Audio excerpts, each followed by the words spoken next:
तो क्या जम्मू कश्मीर में अवैध कब्जों के खिलाफ फिर से बुलडोजर चलने वाला है, यानी बुलडोजर एक्शन पार्ट 2? क्योंकि जो सूत्रों से खबरें मिल रही हैं उसमें यही लग रहा है कि प्रशासन को अगर गृह मंत्रालय की तरफ से ग्रीन सिग्नल मिल जाता है तो दोबारा से ये कार्रवाई हो सकती है। और इसी इश्यू पर चर्चा करने के लिए मेरे साथ बहुत खास मेहमान JKLH प्राइम टाइम में जुड़े हुए हैं। बहुत जल्दी अपने मेहमानों का आपसे इंट्रोडक्शन करा देता हूं। मेरे साथ शुएब लोन हैं जो कि फॉर्मर MLA हैं और सीनियर लीडर हैं DPAP से। फारूक रंजू शाह हैं जो कि चेयरमैन है कश्मीर सोसाइटी इंटरनेशनल। और अजय भारती जी मेरे साथ हैं, एक्स MLC हैं, BJP के स्पोक्सपर्सन हैं। और योगेश सोने जी हैं जो कि सीनियर लीडर हैं कांग्रेस के। सभी मेहमानों का बहुत स्वागत और बहुत इस्तकबाल है JKLH प्राइम टाइम में। मैं सबसे पहले फारूक रंजू शाह जी आपसे ही शुरुआत करना चाहूंगा। सर, फिर एक बार इशारा मिल रहा है कि जनवरी में जो बुलडोजर एक्शन हमने जम्मू कश्मीर में देखा था, क्योंकि अभी बहुत से ऐसी जगह हैं जहां पर जो रसूखदार लोग हैं, जो बड़े लोग हैं, उनकी जमीनों पर एक तरह से अवैध कब्जा है। और रिपोर्ट के मुताबिक तो यह भी कहा जा रहा है कि 6 से 7 लाख कनाल जमीन ऐसी है जहां पर अभी भी अवैध कब्जे हैं, जिन्हें छुड़ाने के लिए अब दोबारा से कार्रवाई की जा सकती है।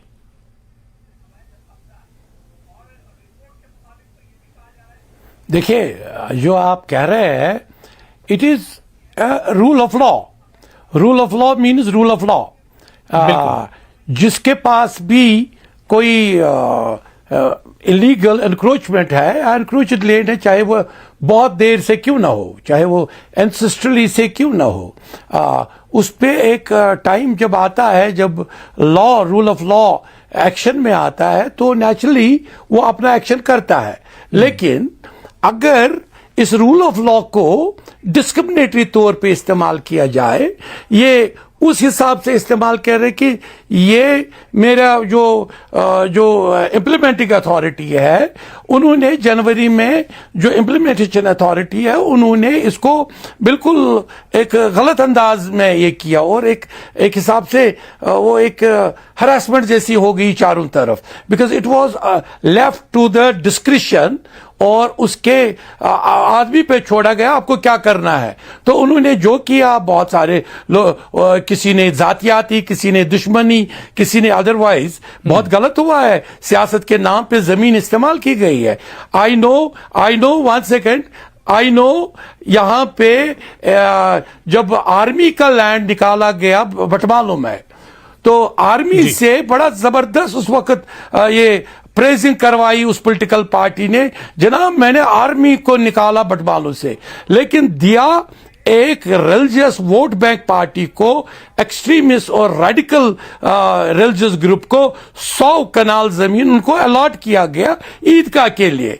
उधर से army, so it was being used, the land को एक पॉलिटिकल हथियार के तौर पर पॉलिटिकल पार्टीज ने यहां इस्तेमाल किया। अगर ये सचमुच सिंसियरली ठीक तरह से होगा और जिनके पास बाज़ाब्ता 200, 300 कनाल है, 400, 1000 कनाल है, इवन 10 कनाल के अलावा भी अगर है, या 5 कनाल है, 4 कनाल है, लेकिन poor should be deprived, should not be touched.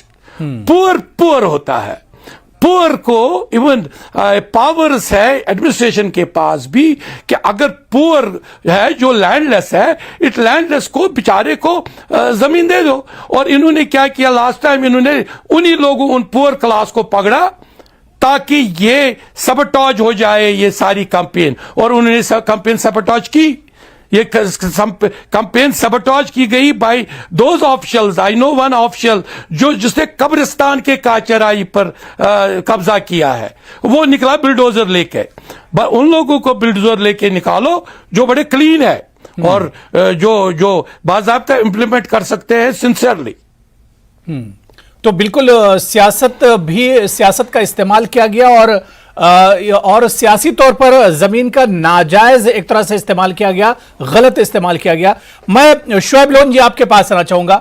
Shoaib loan जी, इससे पहले जनवरी में हमने देखा था जब पहली बार बुलडोजर एक्शन में आया था और जो नाजायज कब्जे थे, अवैध कब्जे थे जमीनों पर, उस पे एक तरह से आप लोगों ने भी आवाज उठाई थी, आप लोग भी प्रोटेस्ट करने के लिए निकल आए थे, जबकि सरकारी जमीनों से जो जिस तरह से अभी यहां पर फारूक रंजू शाह कह रहे थे कि रूल ऑफ लॉ होता है, लेकिन इससे पहले आप लोगों ने इस पर आवाज उठाई थी। अब दोबारा फिर से यह जानकारी मिल पा रही है कि इस तरह की कार्रवाई होगी। आपसे मुतफिक हूं इस मामले पे कि जहां पे भी लैंड एनक्रोचमेंट हुआ है, लैंड ग्रैबिंग हुई है बड़े पैमाने पे, वो वापस मिलनी चाहिए, क्योंकि वो आम इंसान जो कॉमन मैन होता है उसका हक होता है, और जो ग्रेजिंग लैंड है वो हमारे एनिमल्स का हक होता है। और बहुत सारी जगह पे बहुत सारी जमीन एनक्रोच की गई है, पॉलिटिकल बुनियाद पे भी हुआ है, जोर के बुनियाद पे भी हुआ है, और सबसे इंपॉर्टेंट मिलिटेंसी के दौर में सबसे ज्यादा हुआ है, एनक्रोच किया गया है घास चराई को। वो वापस आनी चाहिए, उसमें सारे के सारे लोग साथ देंगे और मुझे लगता है सारी पॉलिटिकल पार्टी उसमें मुतफिक होगी। मगर जहां तक सिलेक्टिव प्रोसेस हो रहा है वो गलत है। किसी भी इंसान का अगर कोई पॉलिटिकल एफिलिएशन है और उसका डिमोलिशन हो रहा है तो उसका जो पॉलिटिसाइज होता है, जो मीडिया में आता है, उससे उसकी क्रेडिबिलिटी खराब होती है। वो नहीं होना चाहिए, सिलेक्टिव नहीं होना चाहिए, सबके लिए ये होना चाहिए। वो बीजेपी का हो, वो डीएपी का हो, वो मेरा हो, वो रिजू साहब का, किसी का भी हो, ये होना चाहिए। मगर फिर इसमें जो वो मीडिया का हाइप मिलता है, तो सिलेक्टिव कहां पर हुआ? जनवरी में जो कार्रवाई हुई थी उसमें कोई एग्जाम्पल आप दे सकते हैं कि सिलेक्टिव तौर पर एनसी को निशाना बनाया गया, पीडीपी को निशाना बनाया गया, या डीपीएपी के किसी लीडर को निशाना बनाया गया? क्या कोई एग्जाम्पल दे सकते हैं? पॉलिटिकल पार्टीज ये इल्जाम लगा रही थी कि सिर्फ उन पे कार्रवाई हो रही है। ऐसा ना है। देखिए, एक अजीब गरीब माहौल बनाया गया है इस स्टेट में कि जितने भी सियासतदान थे वो सारे शायद चोर थे, कोई भी सिंसियर नहीं था, कोई भी ईमानदार नहीं था। ऐसा नहीं है। एलजी साहब को और उनकी गवर्नमेंट को ये भी देखना चाहिए, यहाँ की लोगों ने, यहाँ के पॉलिटिशियन ने इस जमीन के लिए कुर्बानी भी दी है, खून भी अपना दिया है, तब जाके आज वो एलजी साहब यहाँ पे बैठे हैं। तो ऐसा नहीं है कि यहाँ पे सिंसियर लोग नहीं है या यहाँ पे ईमानदार लोग नहीं है। तो हर एक को एक ही तराजू में तोलना गलत है। अगर किसी ने लैंड ग्रैबिंग की है, किसी बड़े रसूख वाले ने, ताकतवर ने, किसी ब्यूरोक्रेट ने, तो एलजी साहब भी तो बार बार यही चीज कह रहे हैं कि जो रसूखदार हैं, नाजायज तरीके से जिन्होंने सरकारी जमीन हड़पने की कोशिश की है, उनके खिलाफ एक्शन होगा, गरीबों के खिलाफ एक्शन नहीं होगा। बार बार एलजी साहब यही बात कहते रहे हैं। मैं एक ही चीज बोल रहा हूं आपको, अगर कोई सिटिंग ब्यूरोक्रेट है जिनकी इस वक्त सरकार है, जो चला रहे हैं, सबसे पहले उनको निकालिए। आप सिर्फ सियासतदानों के पीछे क्यों लगे हैं? उनका भी निकालिए। मगर जो सिटिंग इस वक्त पावरफुल लोग हैं, सेक्रेटरीट में है, बाकी जगहों पे है, उनका देखिए। सबसे पहले तो उनका निकालिए, क्योंकि वो इस वक्त गवर्नमेंट में, और ये लगेगा अगर उनको उनकी लैंड निकलती है तो ये लगेगा हाँ जी ये सिंसियर है, ये किसी पर्टिकुलर तबके के खिलाफ नहीं है। और ये जमीन उन लोगों को देखिए, जहां तक उन लोगों का ताल्लुक है जिनके पास कुछ मरले जमीन है, या उन्हें अपना मकान बनाया, आशियाना बनाया, या दुकान बनाई है जिससे उनका घर चलता है, अगर आप उनको डिसलॉज करेंगे तो बेचारे जाएंगे कहां पे? वो भी ये देखिए, एलजी साहब ने बहुत पहले साफ कर दिया है, गरीब लोगों को परेशान नहीं किया जाएगा, मगर जिनके पास सजा नहीं मिलनी चाहिए। मगर एक पर्टिकुलर दायरे के तहत एक इसमें ऑर्डिनेंस लाया जाए जिसमें 5 मरले 4 मरले जो भी वो चाहें, तो उसमें उनको छूट दी जाए। जो गरीब तबका है, बीपीएल है, ठीक है, इसका हम जवाब लेंगे। और एलजी साहब इस पर बार बार बयान देते रहे। मैं योगेश जी आपके पास आ रहा हूं, उसके बाद मैं अजय भारती साहब आपके पास भी आ रहा हूं। मैं योगेश जी, फिर से कहा जा रहा है कि बुलडोजर चलेगा यूटी में, जो नाजायज और अवैध कब्जे हैं उन पर फिर से बुलडोजर चलता नजर आएगा। सारी पॉलिटिकल पार्टीज को देखिए, जो पहले चीज हुई, मैं एक चीज तो बता देना चाहता हूँ कि जम्मू के अंदर खास करके, क्योंकि हम लोग तो जम्मू खित्ते से बिलोंग करते हैं जी, कि हमारी आंखों के सामने जो गरीब लोग थे, कम से कम जिनकी दुकानें थी, शॉप्स थे, छोटे छोटे, जैसे मलिक मार्केट हो गया, हमारा नई बस्ती कॉलोनी होगी, वहां पर गरीब लोगों के ऊपर बुलडोजर चलाए। और ये सही बात है कि भी अगर किसी लोगों ने ऑक्यूपाई की हुई सरकारी लैंड तो उसको छुड़ाना सरकार का फर्ज बनता है, लेकिन कम से कम उन अफसरान के ऊपर भी कार्रवाई होनी चाहिए जिनके वक्त पे, जिनके सामने जिन लोगों ने परमिशन दी इन लोगों को दुकानें बनाने की, बड़े बड़े शोरूम बनाने की। क्या ये सरकार उन लोगों के अफसरों के ऊपर इंक्वायरी क्यों नहीं बिठाती, उन पर कार्रवाई क्यों नहीं करती?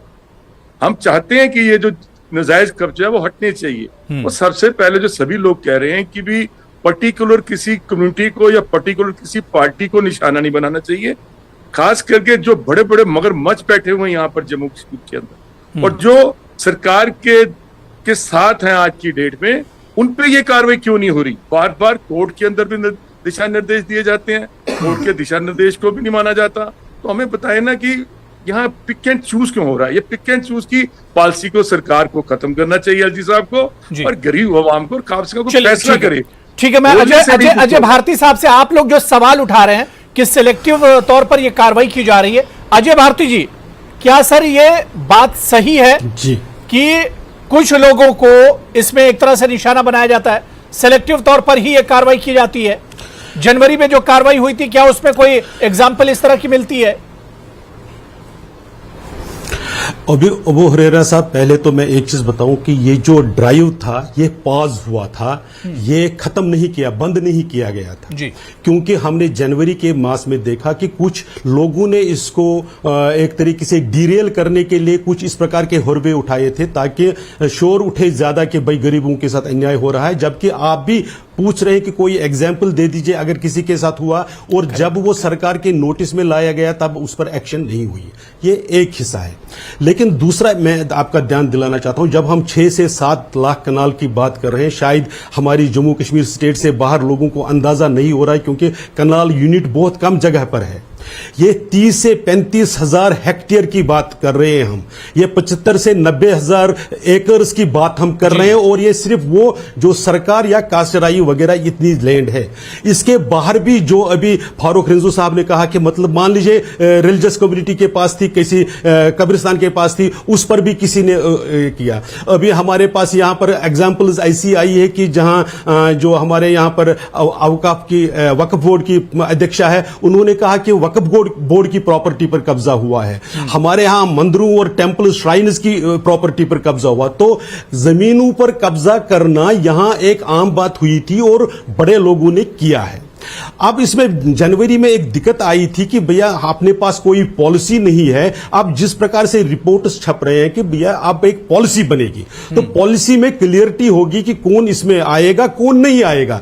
तो उसमें पहले कहां से शुरू करना, अब मेरे से शुरू क्यों कर दिया? जो उस लिस्ट में होगा, जो उस जिम्मे में आ जाएगा, वो आज नहीं तो कल उसको छोड़नी पड़ेगी, उसे छुड़वानी पड़ेगी। इसमें और कोई तरीके से हम नहीं कह सकते कि पहले जो अफसर नौकरी कर रहा है उसको पकड़ो, या पहले जिसने परमिशन दी वो नहीं हो सकता। वो एक सिरे से, वो कार्रवाई सब पर होगी, खाली बचेगा कोई नहीं, कार्रवाई सब पर होगी, सब पर होगी, होनी ही चाहिए, निश्चित रूप से होनी चाहिए, और होगी ही, ऐसा हमें भरोसा है। और ये किसके काम आएगी? अभी हमने देखा इंडस्ट्रियल, फिर उसका यूटिलाइजेशन क्या है वो भी हम सबके सामने है। क्योंकि बिल्कुल ये जमीन अगर छुड़ाई जाएगी तो इसके फायदे क्या होंगे, इस पर भी हम चर्चा करेंगे। इस ड्राइव का फायदा क्या होने वाला है भविष्य में और आने वाले दिनों में, इस पर भी चर्चा करेंगे। तमाम मेहमान मेरे साथ जुड़े हुए हैं, बहुत इंपॉर्टेंट चर्चा है लगातार, क्योंकि ये इशारे मिल रहे हैं कि दोबारा से ये ड्राइव शुरू की जाएगी। अभी भी बहुत सी सरकारी जमीन ऐसी है जिस पर अवैध कब्जे हैं और इसे छुड़ाया जाएगा। तमाम मेहमान मेरे साथ जुड़े हुए हैं, बहुत छोटा सा ब्रेक लेंगे, फौरन हाजिर होते हैं। तो क्या यूटी में एक बार फिर से बुलडोजर एक्शन में नजर आएगा, बुलडोजर दौड़ता हुआ नजर आएगा, अवैध कब्जों के खिलाफ बुलडोजर कार्रवाई फिर से होगी? क्योंकि इस तरह के इशारे मिल रहे हैं और आज इसी पर हम चर्चा कर रहे हैं। बहुत खास मेहमान मेरे साथ पहले से जुड़े हुए। मैं ब्रेक के बाद शुएब लोन आपके पास आना चाहूंगा। शुएब लोन जी, एक तरफ तो आपकी पार्टी और आप लोग कहते हैं कि सरकार का बहुत अच्छा कदम है, नाजायज जहां पर कब्जे होने चाहिए वहां पर कार्रवाई होनी चाहिए, लेकिन जनवरी में जब यह बुलडोजर चल रहा था तो हमने देखा था कि सड़कों पर सबसे ज्यादा जो आवाज थी वो डीपीएपी की तरफ से, आपकी पार्टी की तरफ से उठाई गई थी। तो एक तरफ यह कार्रवाई सही भी है और दूसरी तरफ आप लोग इसकी मुखालफत भी करते हैं। नहीं, देखिए, मैंने आपको बहुत क्लियर बताया कि जहां पे सिलेक्टिव नहीं होगा, देखिए जैसे जम्मू में एक इंसिडेंट हुआ, वहां पे एक सिलेक्टेड आदमी का, मैं उसको जानता भी नहीं हूँ, एक सिलेक्टेड आदमी का दुकान गिराएगी, उनका जो भी शोरूम था, तो वो एक दिखा गया कि एक पर्टिकुलर कम्युनिटी की तरफ, एक पर्टिकुलर इंसान की तरफ वो ग्रज दिखाया गया, उस वक्त इसी को उतारना है। बाकी भी वहां था, उसको नहीं फिर टच किया गया। उस से एक नफरत फैलती है, उसमें यह दिखाया जाता है कि शायद एक पर्टिकुलर तबके को, एक पॉलिटिकल जमात को, या किसी एक की तरफ जा रहा है। अगर एनक्रोचमेंट हुई है, मैंने जमीन खाई है, किसी और ने जमीन खाई है, उन सब को मुझे लगता है वॉलंटरी वो जमीन वापस देनी चाहिए, क्योंकि इस जमीन की जरूरत उन लोगों को है, खुसूसन रूरल एरियाज में जो लैंडलेस पीपल है।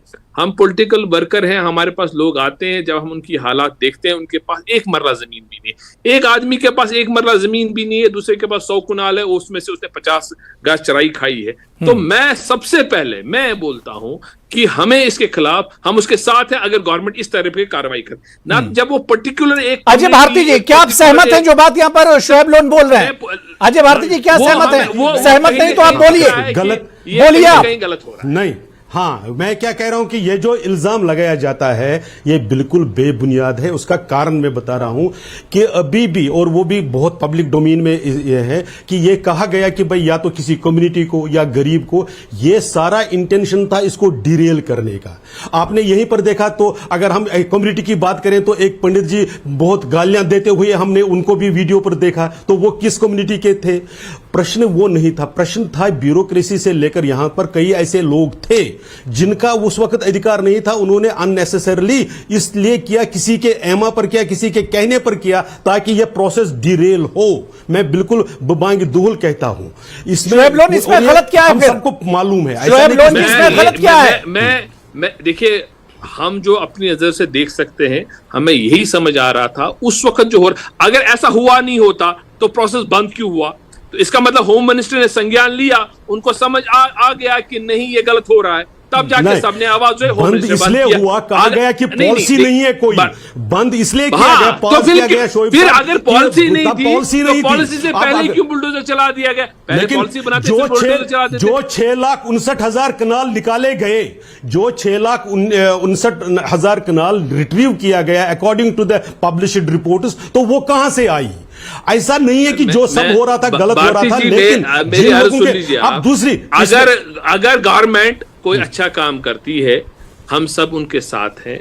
हम ये चाहते हैं ये जमीन उन लोगों के लिए दी जाए जिसको सबसे ज्यादा नीड है, क्योंकि मैं वो पेन महसूस कर सकता हूं जब हमारे पास लोग आते हैं, वो बोलते हैं जनाब हमारे पास एक मरला जमीन भी होता हम अपना थोड़ा सा आशियाना बना लेते, और कुछ लोगों ने हजारों कनाल हड़पी है, उनको निकाले, बड़े बड़े लैंड ग्राबर्स को निकाले, आपको कौन रोक रहा है? मगर जब सिलेक्टिव आप एक दुकानदार की दुकान तोड़ते हैं, उसकी यही शाम को रोजी है, वो बेचारा जाएगा कहाँ? अगर हम नहीं उसके साथ खड़े होंगे तो कौन होगा? अगर देखिए, आपका मौके पर अपनी पार्टी का कुछ और होगा, बीजेपी का, हमारा यह है कि हम हमेशा कॉमन इंसान के साथ रहेंगे, जिसको भी मुसीबत होगी हम उसके साथ खड़े रहेंगे। इसलिए हम पॉलिटिकल वो तो बीजेपी ने करके दिखाया कि कॉमन मैन के साथ रहते हैं, लेकिन गलत के साथ नहीं रह सकते। मैं गलत के साथ ये रहते हैं कि गरीब आदमी के साथ, जहां पे भी सरकार इस वक्त प्रेसिडेंट के अधीन है, प्रेसिडेंट के अधीन जो सरकार है, एलजी साहब इसमें चला रहे हैं। अगर वो कोई अच्छा काम करते हैं, वो लैंड ग्रैबिंग में ये जमीन रिट्रीव करते हैं और गरीब लोगों को देते हैं, या किसी चलिए ठीक है, बात हो गई। देखिए शोएब लोन, मैंने मौका दे दिया, मैं योगेश जी आपके पास आ रहा हूं। योगेश जी, मगर हम ठीक है नहीं, शोएब जी बात हो गई, आपने अपनी बात रख दी। योगेश जी, सवाल ये उठता है कि गरीबों की बात की जा रही है और गरीबों के नाम पर सियासत की गई, लेकिन एलजी मनोज सिन्हा जी तो बार बार ये कहते रहे कि जो गरीब लोग होंगे, परेशान हाल होंगे, उन्हें छुआ नहीं जाएगा, उन पर कोई कार्रवाई नहीं की जाएगी। यहाँ मसला एक दो मरले का नहीं है, यहाँ पर लाखों कनाल जो नाजायज कब्जे, उनकी बात हो रही है। और प्राइम लैंड है मौलाना आजाद रोड पर श्रीनगर में, ये वो प्रॉब्लम है। और खास करके शोएब सुन लीजिए, शोएब लोन जी सुन लीजिए, योगेश जी का आवाज दीजिए बस। मैं अजय भारती जी आपके पास भी आ रहा हूं। वो एक आर्डर निकाले। योगेश जी जल्दी जवाब दीजिए। मैं वही कहना चाहता हूं कि सरकार एक आर्डर निकाले, कहने से कुछ नहीं होता जब तक उसको प्रैक्टिकल में शेप में मत ना लाया जाए। तो मेरी गुजारिश ये है कि सरकार को चाहिए, सरकार कहे, रिटर्न में आर्डर निकाले, ये इनकोर्समेंट जो निजायज के पास कब्जा उनको हटाने से पहले, कि इतने मरले के जब मकान होगा हम उसको रिहेबिलिटेट करेंगे, जिसकी दुकान इतने मरले में होगी उसको हम छोड़ेंगे। और दूसरा, मैं रिफ्यूजी कॉलोनी में रहता हूं, जो हमारी बख्शी नगर कॉलोनी है जी। हमारी 4-5 यहाँ रिफ्यूजी कॉलोनी है जो बख्शी साहब ने बसाई थी। अब बताएं कि भी हालत क्या हो रहा है आज की डेट में। जो हमारी सड़कें थी, लोगों ने उसके ऊपर कब्जे किए हुए हैं। मैं चाहता हूं कि म्युनिसिपल कॉर्पोरेशन को चाहिए कि चाहे सरवाल है, रिहाड़ी है, न्यू प्लाट है, बख्शी नगर है, गुड़ा है, लोगों ने अपने दूसरे छत की सीढ़ियां सड़कों पे निकाली है। तो सरकार ये कदम उठा रही है, लगनी मुश्किल है। ये ड्राइव तो इसीलिए है कि लोगों को लोगों को आराम मिले और इसके अलावा जो रसूखदार लोग हैं जो लाखों कनाल पर जो नाजायज कब्जा किए हुए हैं उनको उस जमीन को छुड़ाया जा सके, गरीबों को इससे फायदा हो, गरीबों का जो हक मारा जा रहा है वो हक ना मारा जाए, लोगों को उसमें रिहेबिलिटेट किया जाए। चलिए मैं फारूक रेंजो शाह जी सर बहुत कारामद ड्राइव है। हालांकि सियासी पार्टियों ने इसके खिलाफ आवाज उठाई, लेकिन अब सियासी पार्टियां खुद कह रही हैं कि ये एक तरह से रूल ऑफ लॉ जिसकी आप बात कर रहे थे। लेकिन सर किस तरह से सरकार को भी लोगों को कॉन्फिडेंस में लेना चाहिए ये कार्रवाई करने से पहले? मैं चाहता हूं कि सरकार को चाहिए कि ऑल पार्टी मीटिंग बुलाए, कोई ऐसा कोई एक्शन लेना हो। फारूक जी को सुनिए, फारूक रेंजो शाह जी को सुनिए। Authority they should understand. मैं आपको बताऊं 36 कॉलोनीज, मैं मतलब I am talking of Kashmir, 36 colonies even दूध गंगा के ऊपर, एक तो हो गया दूध गंगा जिसपे बेचारे सलम वाले हैं, दूसरा अपर दूध गंगा जहां पे अराउंड 36 कॉलोनीज और उसके अराउंड विसिनिटी में जो कोऑपरेटिव के नाम पे बनी है। Cooperative is a big scam. एक मंदिर का जमीन था शंकरपोरा, शंकर मंदिर का, तो वो एक उसको मारा गया, वो shot dead in the rivalry of distributing these मंदिर लैंड फ्रीली और बेच रहे थे। अब जब लोगों को वो अलॉटमेंट ऑर्डर निकालते थे, एक्चुअली जो काबिज था वो कोऑपरेटिव का दलाल था जिसको फ्रॉड कोऑपरेटिव डिपार्टमेंट ने सर्टिफिकेट दी थी। उन्होंने हजार 200 कनाल लाखों रुपया करोड़ों रुपया कमाए। अब जिस बेचारे ने इनोसेंट आदमी ने उस कॉलोनी में मकान बनाया, अब वो सारा इलाका वो सारा जमीन निकलता है सरकारी, या तो वो कस्टोडियन निकलता है, या लीज लैंड निकलता है, या रोशनी लैंड निकलता है, या गाचराई लैंड निकलता है, या इरिगेशन लैंड निकलता है। बिल्कुल, प्रशासन देखिए इस तरह से कार्रवाई करेगा कि ऐसे लोगों को बख्शा नहीं जाएगा। ये जाते अब ये तमाम इलीगल इंक्रोचमेंट जो है, ग्रैबिंग जो है, इस पर सख्त कदम सरकार उठाने जा रही है और इसीलिए कार्रवाई चल रही है। ये कार्रवाई बंद नहीं हुई थी, ये कार्रवाई अब दोबारा से शुरू हो रही है ताकि गरीबों का हक न मारा जाए, सरकार की जमीनों पर कब्जा न होने पाए। लेकिन अब ये देखना बहुत दिलचस्प होगा, जिस तरह से हमने बुलडोजर एक्शन पार्ट 1 में देखा था कि इस पर बहुत पॉलिटिक्स हुई थी, अब बुलडोजर 2 जब कार्रवाई शुरू होगी तो क्या इस पर फिर सियासत होगी, ये देखना बहुत इंपॉर्टेंट होगा। अजय भारती जी, मेरे पास माफ कीजिएगा अब समय नहीं बचा है। सभी का बहुत बहुत शुक्रिया, फारूक रेंजो शाह जी, शुएब लोन जी, अजय भारती जी और योगेश जी, सभी का बहुत बहुत शुक्रिया इस चर्चा में जुड़ने के लिए। नमस्कार।